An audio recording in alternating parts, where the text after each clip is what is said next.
Praise the Lord. இன்றைய பலப்படுத்தும் வார்த்தை எரேமியா 31வது அதிகாரம் 4வது வசனம்.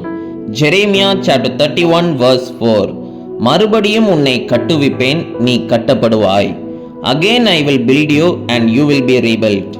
ஹல்லேலூயா. ஒரு வீடு கட்டி முடிச்சிட்டாங்க, எல்லாருமே அங்கே அந்த வீட்டில் வாழ்ந்து கொண்டு இருக்கிறாங்க.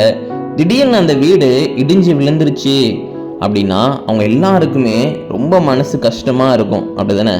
கஷ்டப்பட்டு பார்த்து கட்டியிருப்பாங்க, திடீர்னு இடிஞ்சு விழுந்துருச்சு அப்படின்னு நினச்சி அவங்க ரொம்ப கவலையோடு இருப்பாங்க. இன்னைக்கு உங்களுடைய வாழ்க்கையிலும் நீங்கள் அநேக எதிர்பார்ப்புகளோடு நீங்கள் வாழ்ந்து கொண்டு இருந்திருப்பீங்க. திடீரென்று உங்களுடைய வாழ்க்கை ஏதோ ஒரு பிரச்சனையின் நிமித்தம் இடிந்து போனது போல இன்னைக்கு இருக்குதா? இன்னைக்கு இயேசு உங்களை பார்த்து சொல்லுகிறார், மறுபடியும் உங்களுடைய வாழ்க்கையை கட்டுவிப்பேன், நீ கட்டப்படுவாய் என்று வாக்கு பண்ணுகிறார். ஹல்லேலூயா.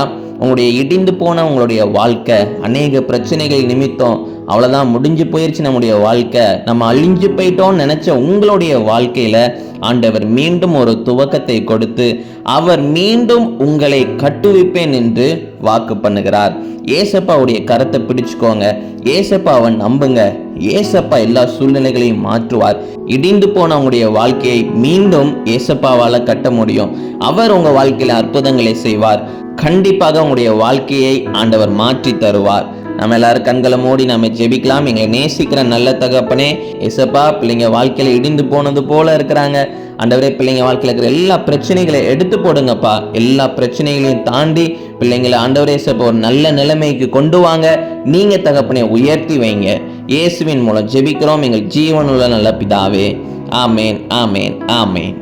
மறுபடியும் ஏசப்பா உங்களுடைய வாழ்க்கையை கட்டுவிப்பேன் என்று அவர் சொல்லியிருக்கிறார். நிச்சயம் நீங்க கட்டப்படுவீங்க. நிச்சயம் ஏசப்பா உங்களுடைய வாழ்க்கையை அழகாக மாற்றி தருவார். God bless you. Have a blessed day.